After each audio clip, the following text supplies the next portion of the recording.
Self induction, self induction. सबसे पहले इसकी डेफिनेशन लिखो, फिर समझाते हो सेल्फ इंडक्शन होता क्या, एक्चुअल में क्या है ये चीज। It is the property of A coil, it is the property of A coil by virtue of which, it is a property of A coil by virtue of which the coil opposes any change in the strength of current, flowing through it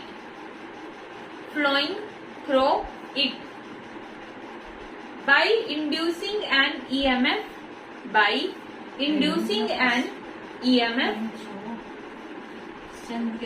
flowing through it, strength of current flowing through it by inducing EMF in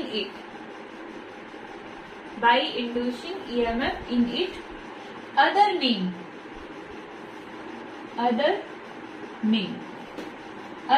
और लिखो, inertia of electricity, inertia of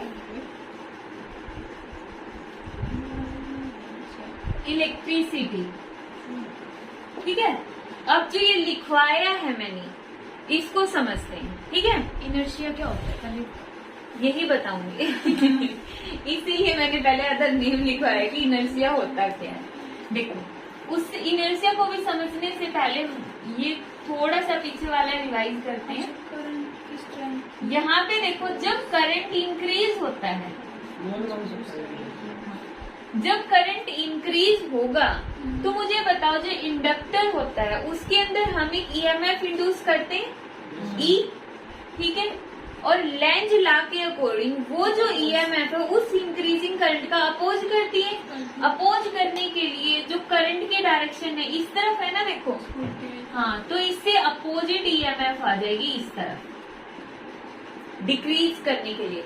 मतलब जो current बढ़ रहा है, zero से current बढ़ता गया, उसकी वजह से इस इंडक्टर में बैक ईएमएफ आ जाएगी। लेंज लॉ के अकॉर्डिंग ईएमएफ का नाम क्या होता है, बैक ईएमएफ, जो करंट का अपोज करती है।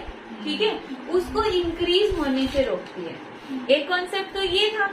फिर उसके बाद दूसरा केस हमने क्या पढ़ा था, जब यही करंट क्या होता है, डिक्रीज होता है। जब करंट डिक्रीज होगा तो ईएमएफ इसके डिक्रीज होने को रोकेगी। ठीक है, इसलिए ईएमएफ के डायरेक्शन करंट के डायरेक्शन में आ जाएगी, ताकि वो इसको डिक्रीज होने से रोक दे। कल वाला कॉन्सेप्ट है, एक बार हाँ, वही वाला कॉन्सेप्ट है, जैसे कल हमने एडी करंट के अंदर पढ़ा था ना, वही सेम कॉन्सेप्ट है। ठीक है, अब इसको समझो कि जो मैंने डेफिनेशन लिखवाई और जो ये इनर्शिया का मतलब क्या होता है। देखो, जो इनर्शिया है ना, वैसे तो तुम्हें पता होना चाहिए 9th क्लास से, क्योंकि फर्स्ट टाइम 9th क्लास में तो ये टर्म पढ़ते हो, इनर्शिया। एक तरह से इनर्शिया को हम मास के इक्विवेलेंट बोलते हैं। मास को ही लगा लो, सिंपल वर्ड्स में बताऊं।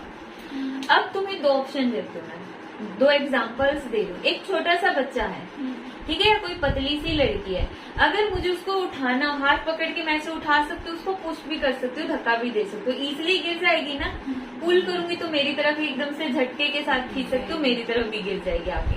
लेकिन उसकी बजाय कोई भारी भरकम सी हेल्दी सी लड़की बैठी हो, तो क्या मैं उसको ऐसे धक्का मार के गिरा सकती हूँ या उसको पकड़ के अपनी तरफ खींच सकती हूँ? नहीं होगा ना।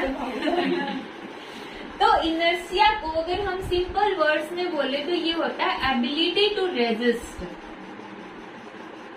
इजी है ये वर्ड भी, जो मैंने लाइन बताई ये बहुत आसान है समझना। रेजिस्ट मतलब अपोज करना, अपोज करने की एबिलिटी।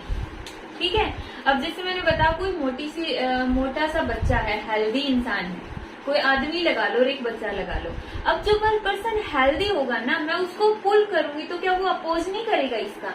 मैं हाथ पकड़ के अगर खींचना चाहूंगी तो उसका भी तो मास है, ये क्या वो मास पुल करने देगा मुझे अपनी तरफ? तो जितना मास कम होगा उसका इनर्शिया भी कम होगा। मतलब उसमें रेजिस्ट करने की, अपोज करने की एबिलिटी नहीं होगी। लेकिन कोई अगर किसी का मास ज्यादा है तो इसका मतलब उसमें अपोज करने की एबिलिटी भी क्या है, ज्यादा है। समझ आया है ये वाला कॉन्सेप्ट? इसको तुम वहां से समझ सकते हो, वो हम पढ़ते थे ना +1 में भी और 9th में भी, लॉ ऑफ इनर्शिया। न्यूटन्स का first law of inertia of rest, inertia of direction, inertia of motion. कोई चीज रेस्ट में है तो रेस्ट में रहना चाहिए, मोशन में तो मोशन में रहना चाहिए। जैसे बस में बैठे हैं, रेस्ट में हमारी बॉडी क्या चाहिए, आराम फरमाए बिल्कुल। एकदम से बस आगे चल पड़ी, बस आगे गई ना, हमारी बॉडी हैबिचुअल है एक ही जगह रहने की, तो हम पीछे गिरते हैं। क्यों? क्योंकि बस आगे गई, नीचे वाले पैर तो टच में थे ना बस के, आगे चले गए। हाँ, लेकिन हम पीछे गिर गए बस में, क्योंकि हमारी बॉडी चाहती है रेस्ट में रहना। ठीक है, मतलब हम अपनी कंफर्ट जोन में रहना चाहते हैं, तो हमें भी अपने इनर्शिया को क्या करना पड़ेगा, ओवरकम करना पड़ेगा। अब एग्जाम आने वाले, तो इनर्शिया समझ गई? एक तरह से हमारे लिए इनर्शिया लेजीनेस, जो हमें काम नहीं करने देती। ठीक है, तो ये होता। अब ये है इनर्शिया ऑफ इलेक्ट्रिसिटी। ये इलेक्ट्रिसिटी का इनर्शिया नहीं हो गया, करंट के बढ़ने से ये इसको रोक रहा है, करंट के घटने से भी ये इसको रोक रहा है। तो ये इनर्शिया ऑफ इलेक्ट्रिसिटी। ये वाला इनर्शिया कौन था, इनर्शिया ऑफ मास। ये है इनर्शिया ऑफ इलेक्ट्रिसिटी। तो इनर्शिया वर्ड को तुम समझ गए। अब हमारा टॉपिक है सेल्फ इंडक्शन। सेल्फ इंडक्शन, जो ये वायर हमने ली है, जिसको हम क्या बोलते हैं, इंडक्टर। इंडक्टर रिप्रेजेंट करते इसको एल से।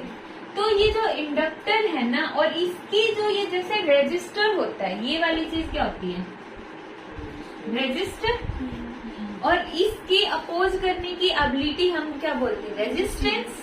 रेजिस्टेंस होता है ना, और इसी तरह ये इंडक्टर है, तो इसके अपोज करने की एबिलिटी को क्या बोलेंगे, inductance.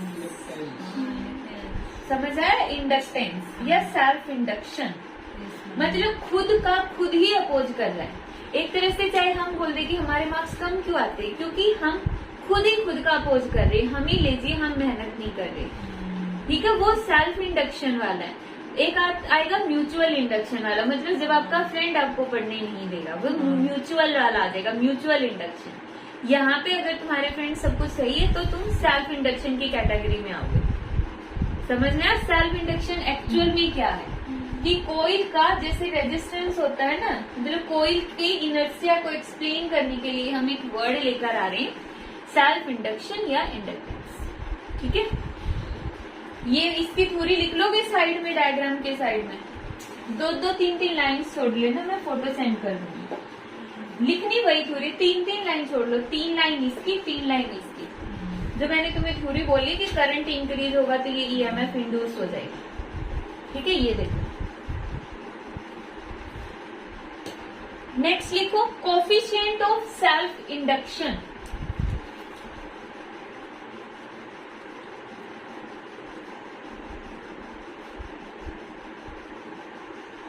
Coefficient of self induction, self induction का कोफिशिएंट। अब यहाँ पर देखो, ये जो सारा प्रोसेस हो रहा ना, ईएमएफ जनरेट होने वाला, ईएमएफ किसकी वजह से बनती है, चेंज इन फ्लक्स की वजह से। जब फ्लक्स में चेंज होता है तभी तो ईएमएफ बनती है। और फ्लक्स में चेंज किस वजह से होता है, करंट की वजह से। जितना ज्यादा करंट बनेगा उतनी ज्यादा मैग्नेटिक फील्ड होगी, उतना ज्यादा फ्लक्स में चेंज होगा, उसी के अकॉर्डिंग ईएमएफ बन जाएगी। तो क्या हम डायरेक्टली ये नहीं बोल सकते flux directly proportional to current. जितना ज्यादा करंट होगा उतना ज्यादा फ्लक्स में चेंज आएगा। ठीक है, और जब हम प्रोपोर्शनैलिटी का सिंबल हटाएं, अगर हम बात कर रहे इंडक्टर की, ध्यान से सुना, अगर हम बात करें सिर्फ इंडक्टर की, एक कॉइल की, तो यहाँ पे आ जाएगा L। हमेशा नहीं होता है, अगर 2 कॉइल आती है तो यहाँ पे M भी आएगा, अगर म्यूचुअल इंडक्शन। तो अगर हम एक कॉइल की बात कर रहे तो आएगा L, तो L जिसको हम सेल्फ इंडक्शन बोलते हैं या इंडक्टेंस बोलते हैं, तो 5/I। फाई का फॉर्मूला क्या होता है, ई का फॉर्मूला क्या होता है? Minus D divide by EDT दे दो ना। हाँ minus E D T divide by I. तो एल का फॉर्मूला निकल गया, E D T divide by आई।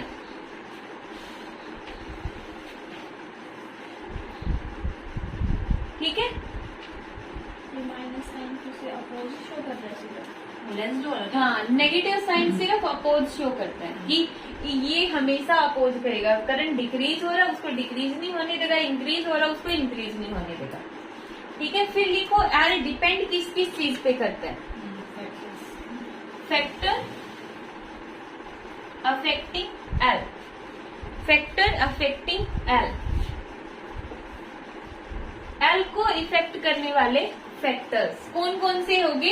एक तो number of turns, number of turns, कितनी टर्न्स हैं ये एक्सप्लेन भी होगा फिर सिर्फ नाम बस। लिखना है। नाम। ठीक है, दूसरा एरिया ऑफ क्रॉस सेक्शन कि उन टर्न्स का एरिया कितना है। तीसरा नेचर ऑफ कोई या वायर, नेचर ऑफ कॉइल्स या नेचर ऑफ वायर लिख सकते हो, नेचर ऑफ मटेरियल लिख सकते हो। लेकिन मटेरियल लिखोगे तो बेटर समझ में आएगा। Material, area of cross section, nature of material, number of turns. कर लोगे? समझ में आया कि इन तीन चीजों पे एल डिपेंड करेगा। पेपर में क्वेश्चन आ सकता है, में किस पे डिपेंड नहीं करता। नहीं करता है। उसमें मैग्नेटिक फ्लक्स पूछ रहा था। अच्छा हाँ, तो बस ऐसे ही सेल्फ इंडक्शन आएगा। ठीक है, अब लिखो इसकी unit, unit of self induction. Self induction की यूनिट क्या है? हाँ एल की हेनरी, हेनरी। सेल्फ इंडक्शन की यूनिट क्या है? हेनरी। ध्यान रखोगे क्या है? हेनरी। हाँ हेनरी। अब इसकी और भी टर्म्स होती है, जैसे तुम एल का फॉर्मूला क्या लिखा था? ई डी टी डिवाइड बाई आई। हाँ डी आई। अब देखो हेनरी इज इक्वल टू ई की वोल्ट सेकेंड और ampere. Ampere. Ampere.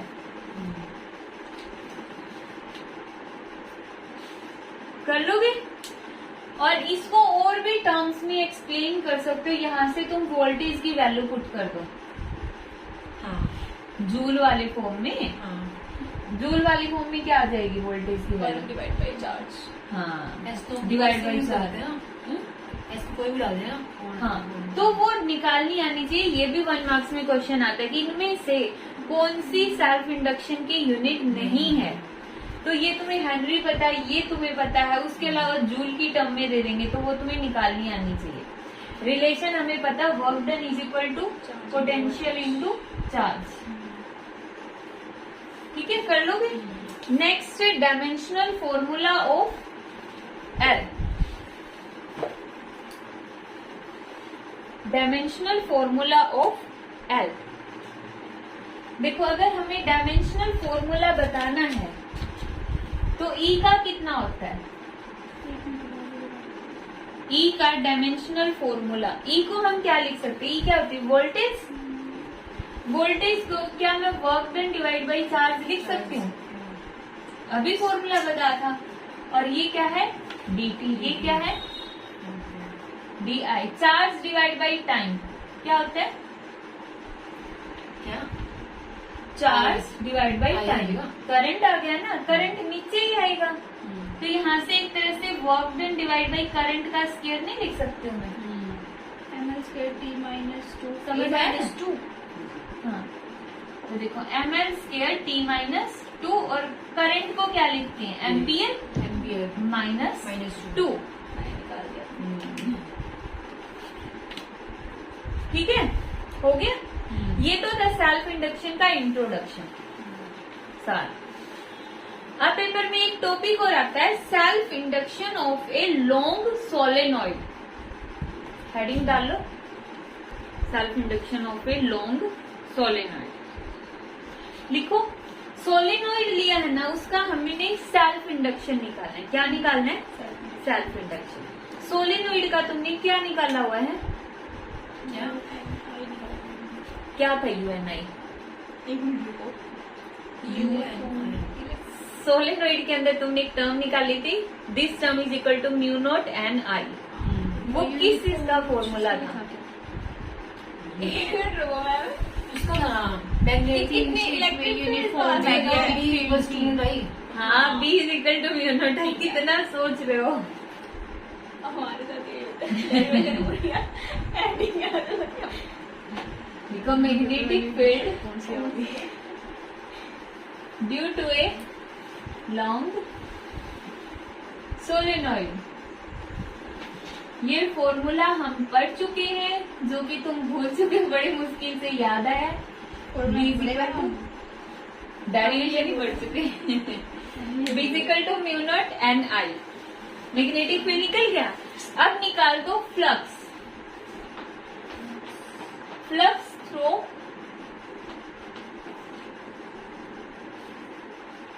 n number of turns. इसका क्या मतलब है? ये जो मैग्नेटिक फील्ड है एक टर्न में से है ना। अब सोलेनोइड में तो इतनी सारी टर्न्स होती है, ये मैग्नेटिक फील्ड है सिर्फ एक टर्न की। n क्या होता है? Number of turn per unit length. हमें निकालना है flux through the n number of turns के अंदर। फ्लक्स का फॉर्मूला क्या होता है? Total number of turns multiply by उसी वो B। आंसर बी ए होता है बेसिकली। हाँ। कितनी मैग्नेटिक फील्ड लाइन पास करें हाँ। पर्टिकुलर एरिया से। क्या होगा फिर? B A। यही होगा। समीर, आ गया होगा समझ में? Total number of turns. ये जो फ्लक्स का फॉर्मूला BA होता है एक टर्न में से। अगर टोटल n टर्न्स हैं तो NBA हो गया फ्लक्स का फॉर्मूला। B की वैल्यू पुट कर दो, म्यू नॉट एन आई ए। ठीक है, ये आ गया नेट फ्लक्स। लिख सकते हो, नेट लिख सकते हो यहाँ पे। अब मुझे बताओ, क्या मैं स्मॉल एन को कैपिटल एन डिवाइड बाई इस सिलेंडर की टोटल लेंथ लिख सकते हो? हाँ लिख दिया भाई। यहाँ पे क्या आ जाएगा? म्यू नॉट एन का square I A divide by length L. इसको मान लो इक्वेशन फर्स्ट। अभी हमने पढ़ा कि जो सेल्फ इंडक्शन के अंदर फ्लक्स का फॉर्मूला क्या है? L I. इसको मान लो इक्वेशन 2 और कंपेयर कर दो, इक्वेट कर दो। तो L I is equal to mu naught N square I से I cancel. L is equal to mu naught N square A by L. Mu naught N square A by area से एक length निकल गई जरूरी थोड़ी होते हैं। हाँ, सिलेंडर है। ये तो सिलेंडर है ना, इसका एरिया तो इतना छोटा सा, लेंथ इसकी इतनी बड़ी, कैंसिल तो नहीं कर सकते। ठीक है, तो आ गया। ये टॉपिक डायरेक्ट आता है, हरियाणा बोर्ड में डायरेक्ट आएगा, CBSE में साथ में न्यूमेरिकल वगैरह भी दे सकते, वरना डायरेक्ट टॉपिक भी आता है। ये कर लोगे?